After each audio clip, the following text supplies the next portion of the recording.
So lately I was noticing a lot of people talking about Remake 2 and Resident Evil 7's Not a Hero DLC. Talking about both of these things, they were wondering with the lack of information whether both of the projects are gonna turn out to be a failure. Now in this video I want to talk about Remake 2 in this specifically. So like I said, I've been seeing this in the comments on Reddit, in Resident Evil forums and other things, and I can understand where people are coming from. A lack of information is very sketchy and it makes people paranoid. I for one was paranoid myself for a while, and I even covered that in my latest videos. Now I covered a video on Resident Evil 7 Not a Hero on this topic, and I'm going to be covering the same topic for Remake 2 this time instead. These are two separate games, and I can only assume, of course, with the amount of content going into both Resident Evil 7's 2 DLCs and Remake 2, that two separate teams altogether are working on them, so the context difference is important. Today I'll just be glossing over this subject, and I'll be going over the arguments that people have used and discussing some fair points, and then adding my own point of view on top of that as well. I hope you enjoy this video anyway guys, and as always, let's get right into the meat of the content. Alright guys, so the first point I want to talk about here is the most obvious one, which is the lack of information Capcom has been giving.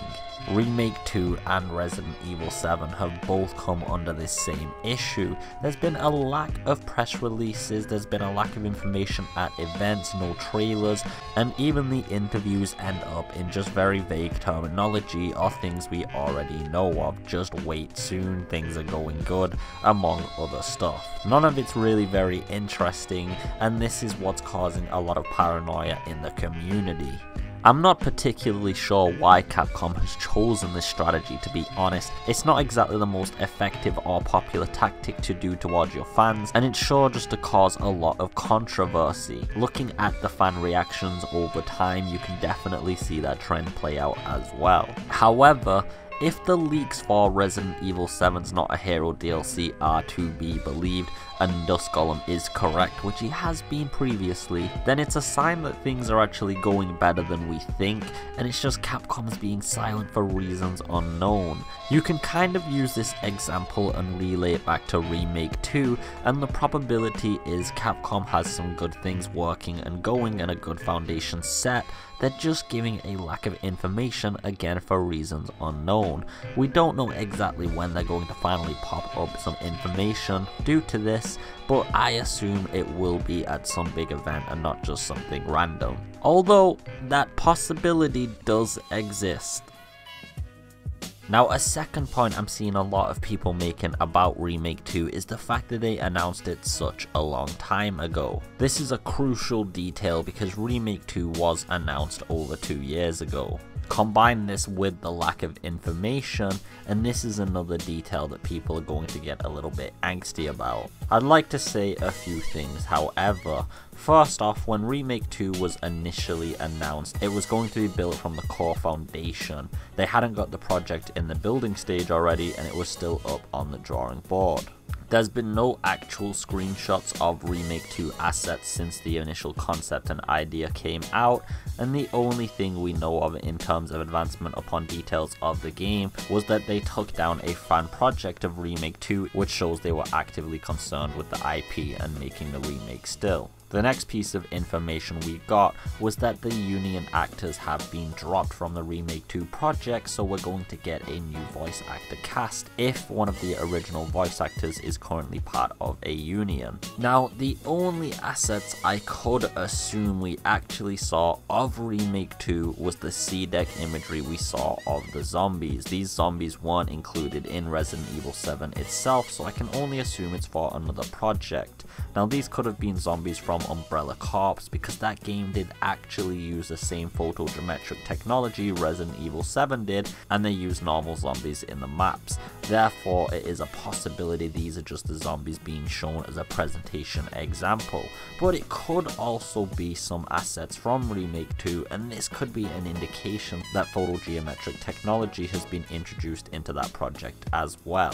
Considering that this is all we have in 3 years, these 3 tiny details and 2 of them are bad and 1 of them is speculation, I can understand there's an objective reason for a lot of people to say to themselves that this is a worrying sign.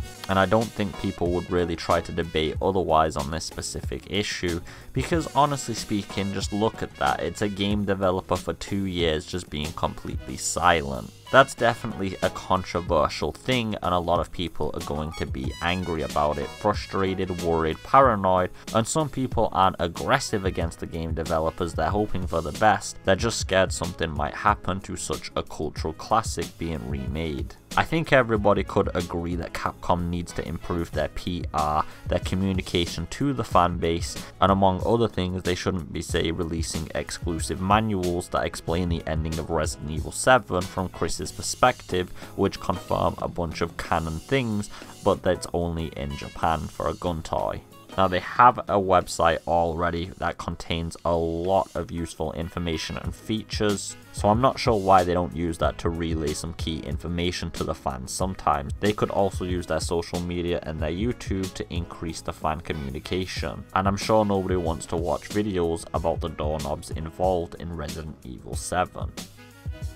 But just to be as objective as possible, I want to look at it from the other side of the fence. So as I originally said, when the idea was conceived and told to the fans, it was still on the drawing board. It's been 2 years, and honestly, redoing such a cultural classic is going to take a long part of development, and a lot of things are going to be restructured over time. They have to particularly take care with projects like this, just like Final Fantasy 15, because the fan reaction can be kind of violent if such things are flawed or done in the wrong way. That would also be a good reason not to release some information, don't you think?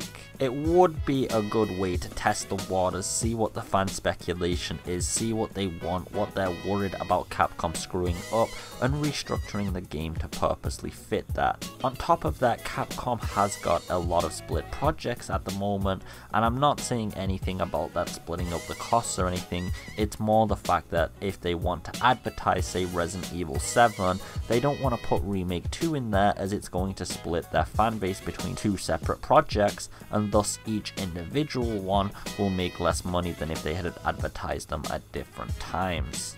You also have to consider the extra delay they're putting into this is a good sign. They're not rushing the project, and they're taking time and care and finesse to make sure that things are working properly. This isn't a guarantee either, however, that the game is going to turn out flawless. Anything could happen. Microtransactions to the point you have to buy all of your ammunition could be in the game at the end of the day, but this is just good speculation from both points of view, and you can take from this what you want. I want to add some of my own original points to this video. Like I said at the start, I'll address what people mostly had concerns with, and then I'll put in my own perspective. So personally, to me as a developer, if I was working on the Remake 2 project, and do try to understand, I am trying to put myself in Capcom's shoes when I do say this, I would initially announce the project. After that, I would do a lot of information and research as to the particular elements and gameplay designs that people wanted back in that game.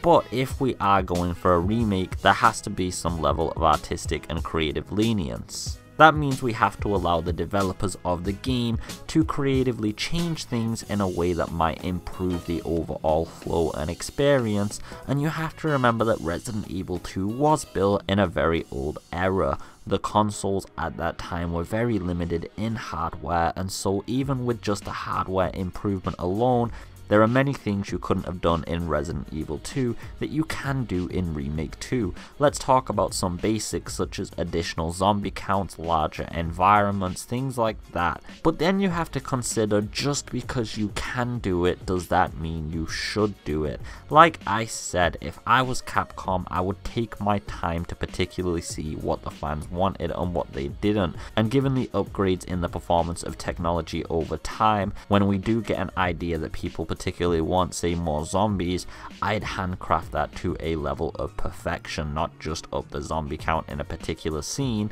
but completely change the environment and area and the way you progress it around the increased count. Such things will require changes to the story, the environment, among other factors, and releasing this information in incomplete forms without people playing the whole experience at once might give in to deep amounts of speculation that actually hurt the franchise more. So to that degree, yes, I can actually understand if Capcom has taken that route, that's why they've done it. I think handcrafting all of these maps is going to take an extremely long time as well. I think the scale of Remake 2 to me personally is going to be much larger than Resident Evil 2. I'm not saying the campaign's going to have an extended length.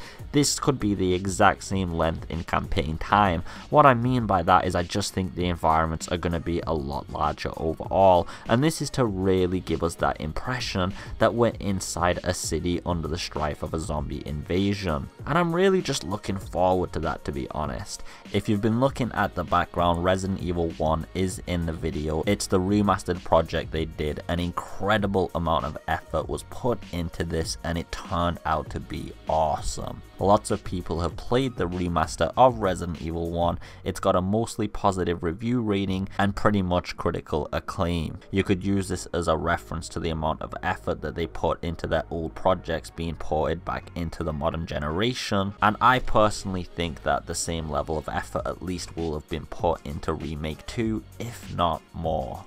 Anyway guys, what I do want to say before I end this is that I will be covering any details if Remake 2 has any minute amount of information, so if you do want to subscribe to the channel, that would be great. That'd help me out, and you'd also have access to those pieces of information as soon as they become available. Also, I am just really looking forward to Remake 2 once again. Raccoon City is a beautiful environment and I can't wait to explore it in a modern engine, modern graphics, and with some photorealistic environments. I'm also looking forward to the creative differences. A lot of people might be paranoid about changes to the game and scared, and trust me, I understand where you're coming from, and I am, but at the same time I do embrace them, and I've seen games change things for the better, and I just really hope that happens to this project.